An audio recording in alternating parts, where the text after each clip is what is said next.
Com o objetivo de ajudar engenheiros e arquitetos que desejam entrar no mercado de trabalho de perícias judiciais, esse canal se propõe a postar uma série de vídeos que falam a respeito de perícias judiciais e suas rotinas. Ultimamente eu tenho postado vídeos de casos reais, como esse, em que eu falarei sobre uma ação de uso capião em que eu fui nomeado perito judicial. Eu sou Roberto Assunção, engenheiro civil, especialista em avaliações de imóveis e perícias de engenharia, e vou falar com você hoje a respeito de ações de uso capião.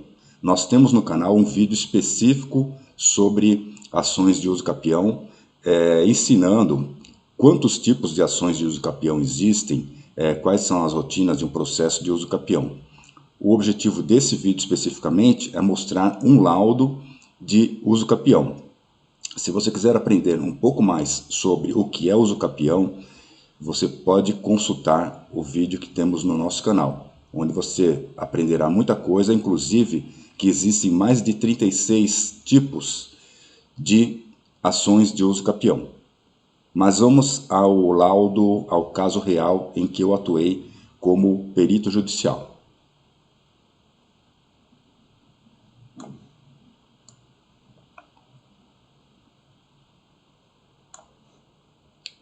Vamos lá. Então nós temos aqui o laudo pericial, em que eu fui nomeado perito. Aqui nós temos aqui o meu nome, minha identificação, minha qualificação profissional, o meu CRE, né?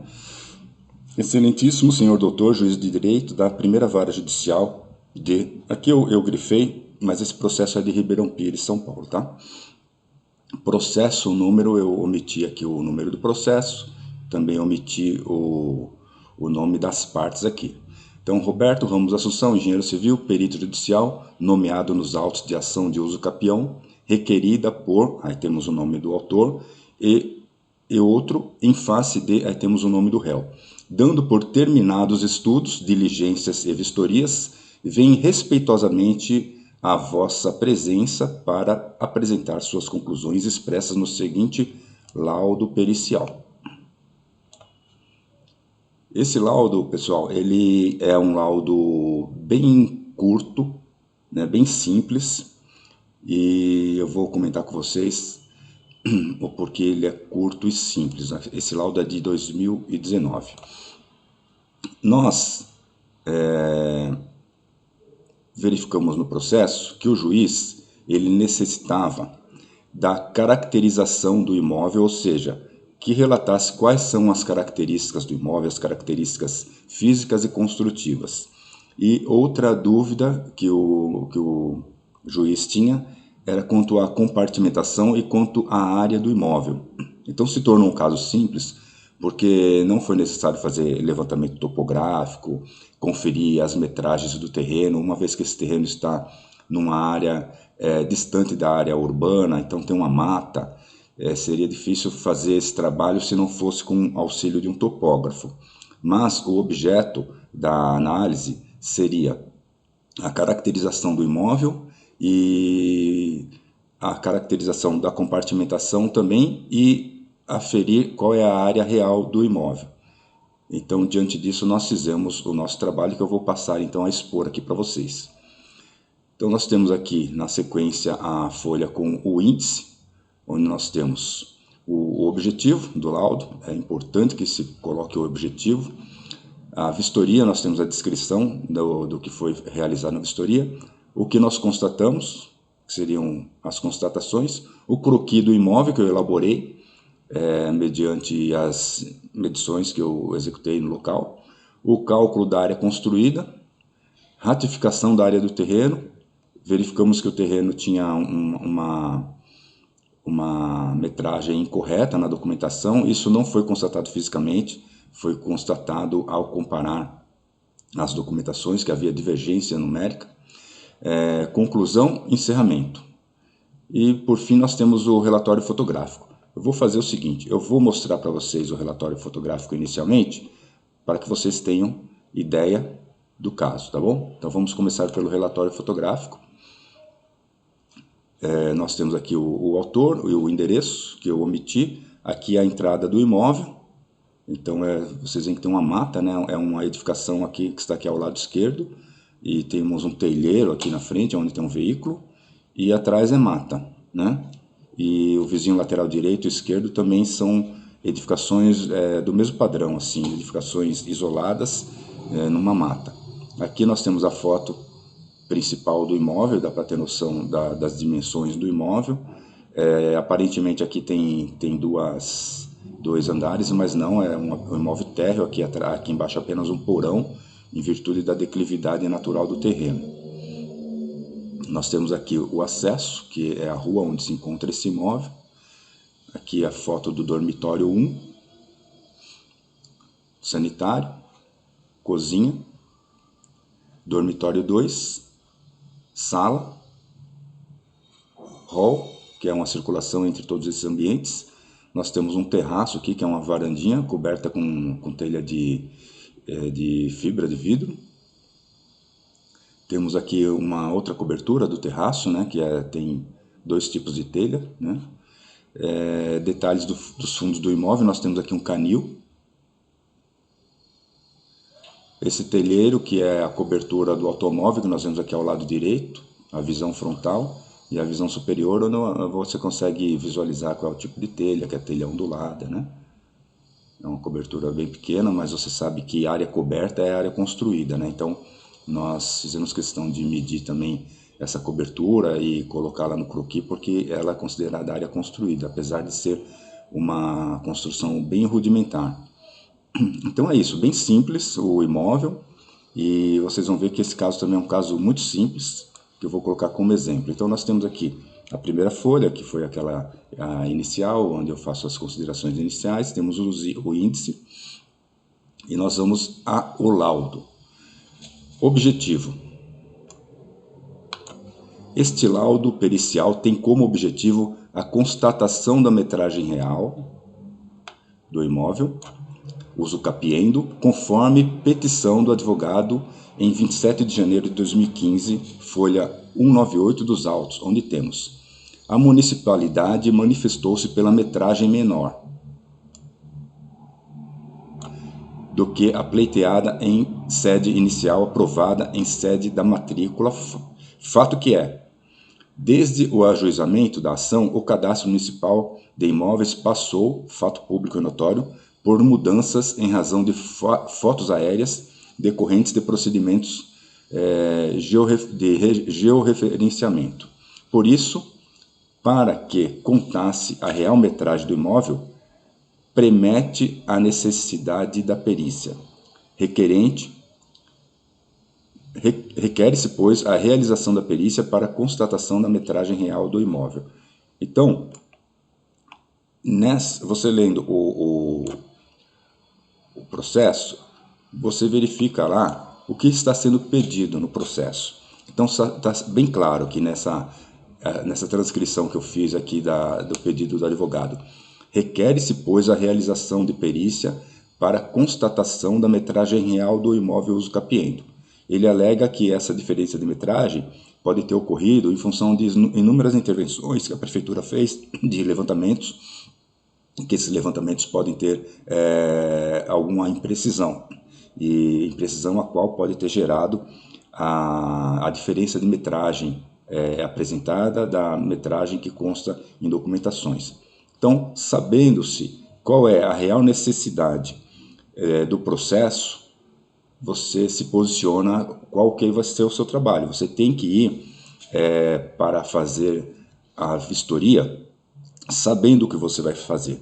Você não vai descobrir durante a vistoria o que você precisa fazer. Você não vai chegar na vistoria e perguntar para o proprietário ou para o réu ou para o autor o porquê você está ali. Isso pega até mal. Você tem que ir lá, você tem que estar conhecendo esse processo do começo ao fim.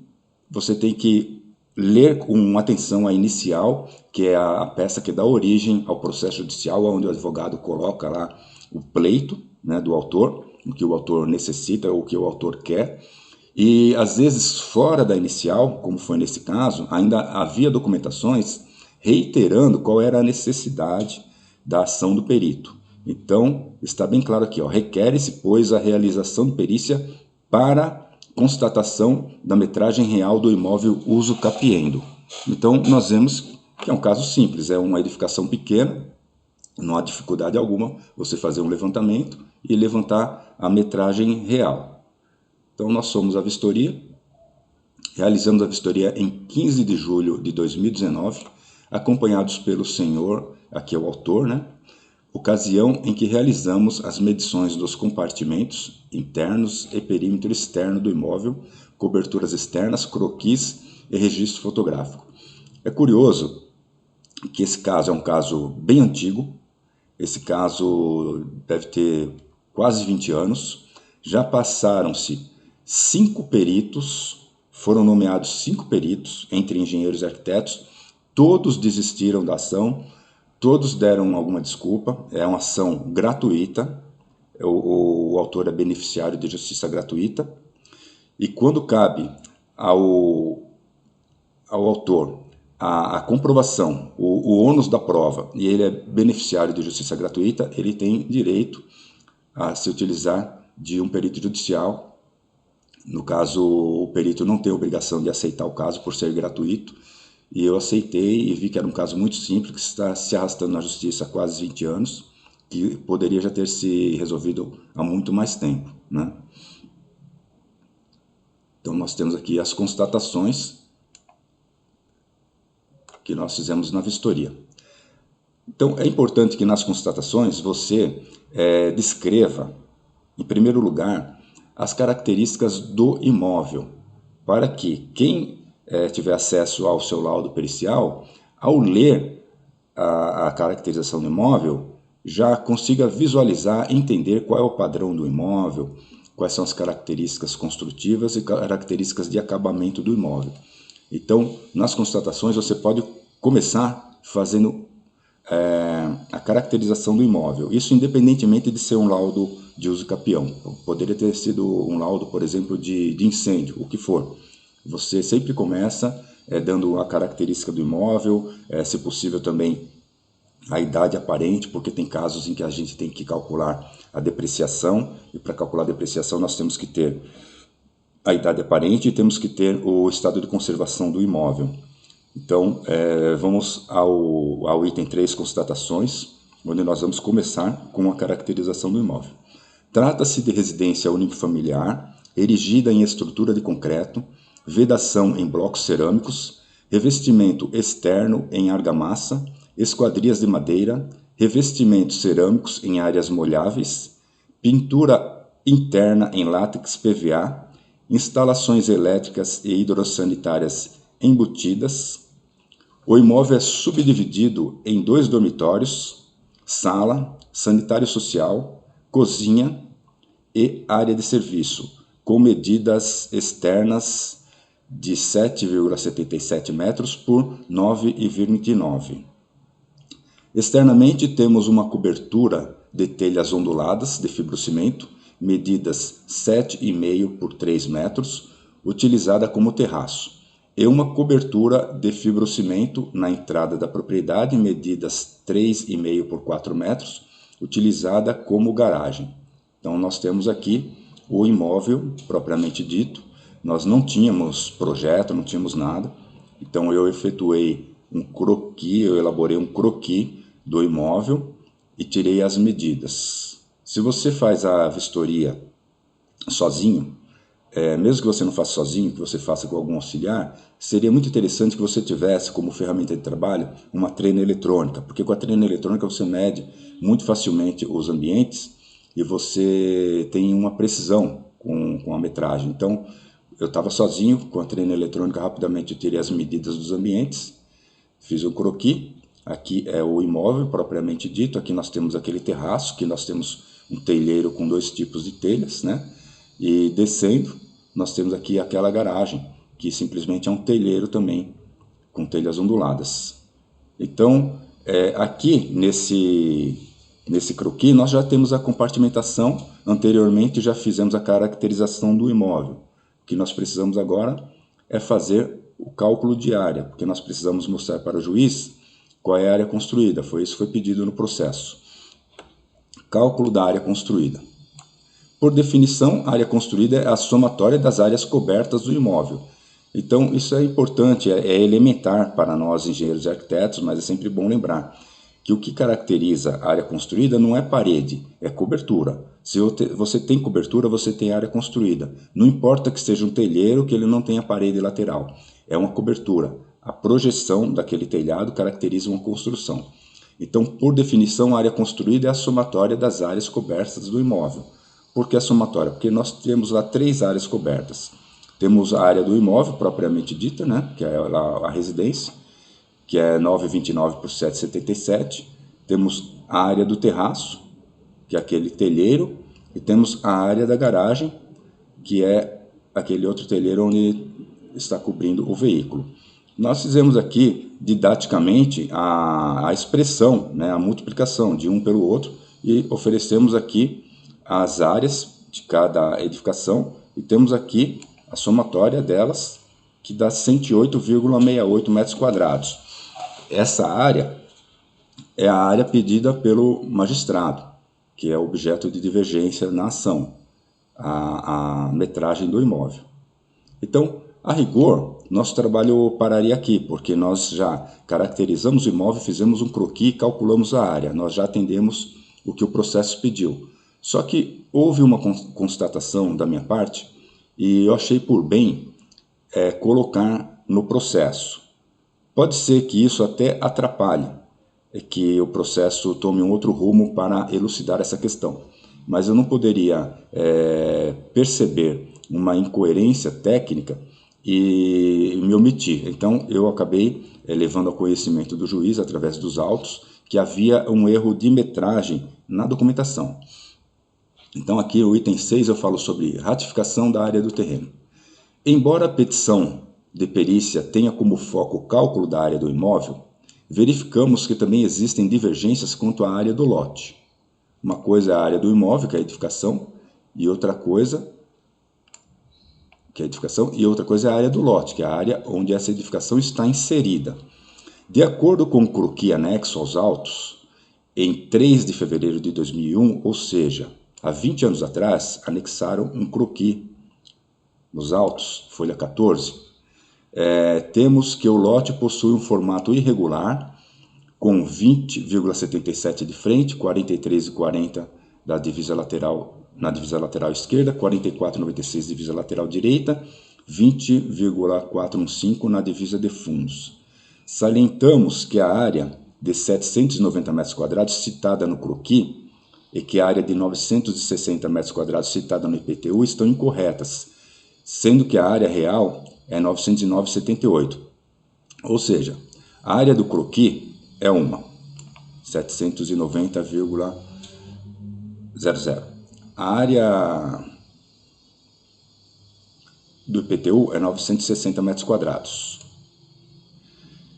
Só que, se você pegar esse croquis, com as medidas que nós colocamos aqui, e fizer um cálculo, quem efetuou aquele cálculo errou no cálculo, até mesmo talvez por ser uma edificação irregular, e fez um arredondamento, né? Quer dizer, aqui nesse levantamento da prefeitura, que a área do IPTU fez um arredondamento. Isso é muito comum, erro de área de IPTU. Já peguei vários. Então aqui o funcionário fez o cálculo, colocou 960 metros quadrados. Quando você faz o cálculo com mais precisão, você vê que é 909,78. Há uma pequena divergência quanto à área. Mas essa divergência eu coloquei aqui mais por um capricho, para conhecimento das partes. Não é tão significativa, mas não tinha como omitir essa informação. Conclusão. Constatamos que o imóvel possui 108,68 metros quadrados de área construída e que a área real do lote corresponde a 909,78. O que nós precisávamos? Apontar qual era a área real do imóvel. Nós apontamos e aproveitamos e colocamos na conclusão também que a área real do lote é 909,78 para a retificação. Fazemos aqui o encerramento. Não havendo mais nada a ser esclarecido, encerramos o presente laudo pericial, composto por 6 laudas impressas de um só lado, todas numeradas e rubricadas, sendo a última datada e assinada. Santo André, 6 de agosto de 2019, foi quando realizei essa perícia. Aí nós temos aqui, novamente, o relatório fotográfico, que eu já havia mostrado inicialmente para vocês. É um caso bem simples, né? Mas para quem nunca fez uma perícia de uso capião ou não sabe o que seria o uso capião, eu sugiro que assista ao vídeo sobre o uso capião que nós temos no canal. E aqui é um exemplo do que pode ser pedido numa ação de uso capião. Nesse exemplo foi apenas a metragem real do imóvel, mas nós sempre fazemos a caracterização do imóvel também. Se for pedido demarcação, algum tipo de levantamento, você precisa tomar muito cuidado, porque se for uma perícia de beneficiário de justiça gratuita, onde você não vai receber honorários, você precisa perceber se haverá a necessidade da contratação de um topógrafo. Se houver a necessidade da contratação de um topógrafo, você tem que colocar nos autos o seu pedido do pagamento dos honorários do topógrafo, que seja. Se a parte não tiver condição de pagar, a Justiça tem verba para isso, né? A Procuradoria Pública ela tem verba para arcar com custos necessários para uma ação em que o autor é beneficiário de justiça gratuita. Então você não vai pegar uma ação de beneficiário de justiça gratuita e, além de trabalhar de graça, tirar do bolso dinheiro para pagar um topógrafo. Então, por isso é importante, naqueles 5 dias que nós temos para a leitura e análise do processo antes da aceitação, estudarmos o processo para sabermos qual vai ser a necessidade do nosso trabalho. Se for o caso de uma ação remunerada, a gente vai estimar os honorários. Se for um caso de uma ação de justiça gratuita, você vai verificar se vai valer a pena você fazer e se haverá necessidade da contratação de algum profissional de apoio, como, por exemplo, o topógrafo. Porque se houver essa necessidade, você tem que colocar essa informação para o juiz antes de fazer sua aceitação.